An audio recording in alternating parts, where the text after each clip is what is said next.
Kansas Governor Laura Kelly vetoed a bill that would have banned undocumented immigrants from getting state benefits. Supporters of the bill include Kansas Attorney General Chris Kobach. He argues it would follow federal law and says he doesn't believe Kansas should offer things like in-state tuition to immigrants in the country illegally.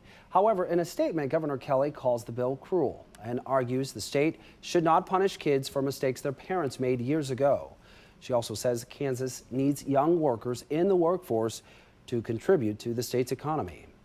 Now it heads back to lawmakers in the State House. It passed in both chambers with enough votes to override a veto, so it may be put into law anyway.